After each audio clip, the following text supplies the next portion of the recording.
Tu es déjà fatigué en tant que parent, tes enfants hurlent, pleurent, tu veux garder ton calme, mais tu n'as plus d'énergie. Tu les aimes, mais parfois tu as juste envie de fuir.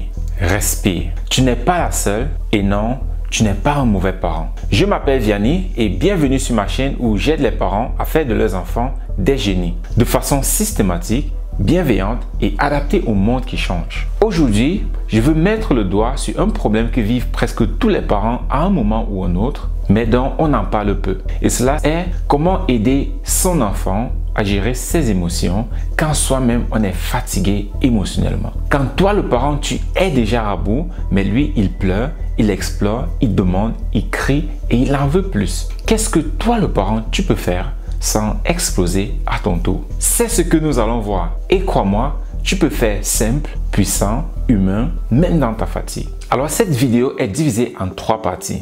La première partie, déjà c'est pour toi le parent de comprendre que la fatigue est normale, que la fatigue est naturelle. Parce que tu as ton travail, à côté de cela tu as les enfants que tu dois prendre soin d'eux. Un moment, ton corps physique, il est tout simplement épuisé et il a besoin de repos. Et parfois, avec les enfants, ça peut être compliqué de trouver un moment de la journée pour se reposer. Voilà pourquoi dans la 3e partie, je vais te donner un exercice très simple que tu peux faire durant la journée pour te reposer, pour te revitaliser le plus rapidement que possible. Mais la première partie, vraiment, c'est toi comprends que la fatigue, c'est normal, la fatigue, c'est naturel. Ne te culpabilise pas, ne t'en veux pas parce que tu es fatigué, que ce soit physiquement ou bien émotionnellement. Nous avons tous notre limite, mais ce que toi tu veux et ce que je vais te donner durant cette vidéo sont des outils de telle sorte que tu puisses augmenter ta limite de fatigue. Nous avons tous une limite de fatigue. Si ta limite est à 3 sur 10, alors comment faire pour passer à 4, 5 sur 10? De telle sorte que tu sois plus vital et aies plus d'énergie pour ton quotidien. Mais comme j'ai dit, la première chose c'est de comprendre que c'est normal, c'est naturel. Nous sommes tous humains et nous avons tous notre limite. Mais nous pouvons un peu augmenter cette limite. Mais la fatigue, elle est normale, elle est naturelle. Dans la 2e partie, nous allons parler des erreurs fréquentes. Et ici, nous avons 5 erreurs fréquentes que le parent parfois se laisse entraîner dans ces erreurs-là. La première erreur que toi, le parent, tu fais, c'est de vouloir régler tout d'un coup et immédiatement. Il y a un adage qui dit, la meilleure façon de manger un éléphant, c'est une bouchée à la fois. Tu ne peux pas manger un éléphant en entier ou bien un poulet en entier. Tu ne peux pas mettre tout un poulet dans ta bouche et le manger en une seule fois. Tu vas le manger en petits morceaux et c'est comme ça que tu veux aussi affronter tous tes problèmes émotionnels ou bien les soucis avec tes enfants. Prenons un exemple d'une maman qui a un enfant qui a par exemple de la peine à se concentrer ou bien de la peine à faire ses devoirs. Et ici, la maman, parce qu'elle aimerait que son enfant devienne excellent, alors du premier jour, son enfant, il a les lacunes, mais ce qu'elle veut, c'est l'excellence chez l'enfant. Et ici déjà, si nous voulons utiliser cette méthode-là d'aller pas à pas, déjà si l'enfant avant n'arrivait même pas à se concentrer pendant 10 minutes, alors du moment qu'il parvient à se concentrer pour 5 minutes, c'est du progrès. Il n'est pas encore où tu aimerais qu'il soit, mais du moins il est en train de faire du progrès. Et continuellement comme ça, il va donc arriver où tu veux. Mais si tu veux qu'il quitte de 0 à 10, alors ce sera très frustrant pour toi. Même quand il va faire une évolution, tu ne vas pas voir cela parce que tes attentes sont tout simplement très grandes comparées à la capacité présente de ton enfant. Le 2e point, c'est de réagir avec énervement et culpabilité. Parfois, cela nous met en colère et on réagit avec la colère, ce qui fait qu'on se culpabilise après. Ou bien parce qu'on se culpabilise, parce qu'on se dit, oh mon Dieu, mais l'enfant, s'il a me souillé, qu'est-ce qu'il peut faire comme ça? Alors, on utilise donc cette culpabilité-là et cet énervement pour alors gronder, punir, fouetter, tabasser l'enfant, ce qui crée des conséquences néfastes plus tard. Et nous, le parent, nous regrettons cet acte-là après. Donc, durant cette phase-là, ce n'est pas le moment idéal vraiment pour faire quoi que ce soit. C'est le moment pour essayer de reprendre le contrôle sur ses émotions avant de passer à l'action. Le 3e point, c'est minimiser l'émotion de l'enfant. Parfois, beaucoup de parents minimisent énormément ce que l'enfant ressent. Mais imagine, toi, le parent, l'adulte, la maman, tu te sens mal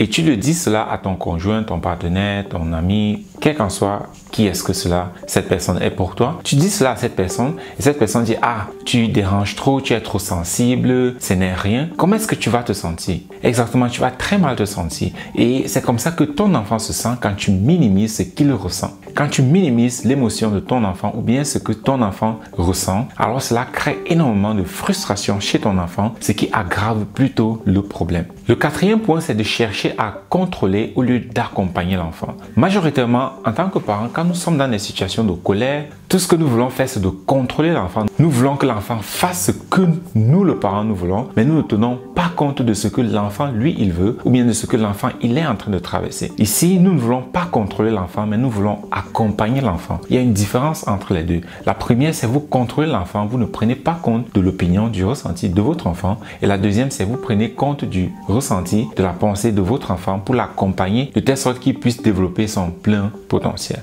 Le cinquième point, c'est s'oublier complètement. Parfois, en tant que parent, on s'oublie. On fait tout pour les enfants et par conséquent, parfois, on blâme ses enfants pour soi. Parce qu'on dit, ah, j'ai tout sacrifié pour toi, j'ai tout fait pour toi, j'ai complètement sacrifié ma vie pour toi. Ce n'est pas aussi ce que tu veux faire en tant que parent. En tant que parent, tu as aussi une vie. Donc, tu ne peux pas complètement t'oublier pour tes enfants. Parce que si tu t'oublies complètement pour tes enfants, alors tu n'es plus vraiment en train de prendre soin de toi. Tu ne peux pas bien prendre soin de tes enfants. Donc, ta santé est aussi importante. Ton épanouissement est aussi important. Les deux vont de pair. Parce qu'une maman épanouie, les enfants seront automatiquement aussi épanouis. Alors là, nous arrivons à la troisième partie qui est ce que l'on peut faire. Qu'est-ce que tu peux faire maintenant pour mieux prendre soin ou bien mieux prendre le contrôle sur tes émotions?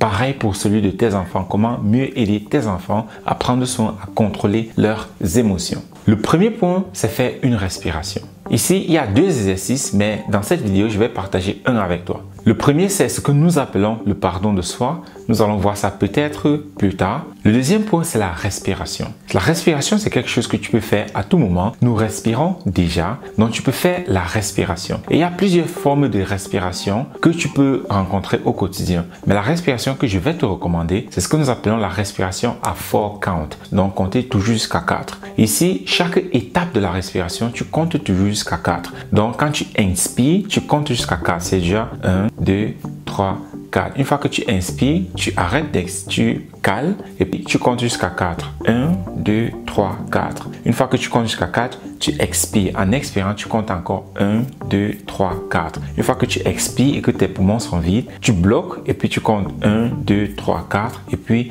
tu respires de nouveau. Donc, tu répètes cela au moins 4 à 5 fois. Après cela, tu vas te sentir nettement calme, reposé et rafraîchi. C'est un exercice très simple et aussi très puissant. Je te recommande vivement de le pratiquer, même déjà maintenant. Tu n'as pas besoin d'attendre d'être dans une situation de colère ou bien de stress pour l'appliquer parce que majoritairement, tu ne vas pas le faire quand tu seras dans la colère ou bien dans le stress parce que tu vas l'oublier. Mais commence dès maintenant de façon consciente à le pratiquer de telle sorte que quand tu te retrouves dans des situations difficiles, que tu le pratiques simplement. Le deuxième point ici, c'est de nommer tout simplement ce qui ne va pas. Et je pense que nous simplifions énormément la confession. Et ici, tu n'as pas besoin de te confesser chez un prêtre ou bien chez qui que ce soit, mais c'est juste mettre les mots sur ce que tu ressens. Mettre les mots sur ce que toi tu ressens ou bien aider ton enfant à mettre les mots sur ce qu'il ressent. Si ton enfant est en train de traverser une phase émotionnelle, aide ton enfant à mettre les mots sur ce qu'il est en train de traverser. Car cela va lui permettre de se stabiliser. Et c'est ce qui est arrivé à pas mal de mamans. Il y a une maman avec qui nous travaillons, Esther par exemple, et ceci l'a énormément aidé pour ses enfants parce que ses enfants étaient extrêmement turbulents, colériques, parfois ils n'arrivaient même pas à s'exprimer. Et en utilisant ces exercices, ces outils-ci, quand ces enfants entrent dans des états agités, alors la maman essaie juste de demander à l'enfant, raconte-moi, qu'est-ce que tu ressens? Comment est-ce que tu peux me décrire ce que tu es en train de ressentir? Et aider l'enfant à mettre sur les mots comme ça, aide l'enfant à se stabiliser. Comme on dit toujours, l'inconnu fait peur, mais le connu fait moins peur. Parce que quand tu sais de quoi est-ce qu'il s'agit, alors tu as moins peur. Imagine quand tu rentres du travail et que je te dis, oh mon Dieu, il y a un grave problème qui s'est passé à la maison. Directement, tu es dans tous tes états d'alarme. Mais si je te dis, ah, c'est un verre qui s'est cassé, là, ok, c'est juste un verre qui s'est cassé, bon, c'est peut-être quelque chose, mais c'est pas grand-chose. Donc, le fait seulement de nommer le problème comme ça, de nommer l'émotion que l'enfant est en train de traverser, ou bien que toi, le parent, tu es en train de traverser, cela permet déjà de régulariser la situation. Le troisième point qui est vraiment très clé, c'est de gérer la culpabilité. Parce que que comme je l'ai dit un peu plus haut, cette culpabilité-là que nous avons ou bien que tu as en tant que parent, cela t'empêche énormément de faire certaines choses ou bien te fait faire certaines choses. Le premier point, reconnaître qu'on peut se tromper et quand on se trompe, juste demander pardon et la prochaine fois améliorer pour pouvoir continuer. Et le deuxième point, le vrai modèle éducatif vraiment c'est ça. Un parent qui sait reconnaître ses erreurs, s'excuser et puis rebâtir là-dessus. Donc, pour conclure, ce que je peux dire c'est continuer à pratiquer ces exercices-là que j'ai partagés avec toi ici. Ils sont extrêmement puissants. Continue à les pratiquer. La respiration, la communication, comprendre l'autre, te comprendre toi-même, ne pas te négliger, arrêter de te culpabiliser parce que cela te fait faire encore plus d'erreurs. Et si tu aimerais te faire suivre et avoir les bons outils pour la parentalité, alors laisse-moi un message. Mes contacts sont en description. Et si cette vidéo t'a parlé, alors abonne-toi à la chaîne. Tu n'as pas besoin d'être seul et tu n'as pas à tout porter seul. À très bientôt.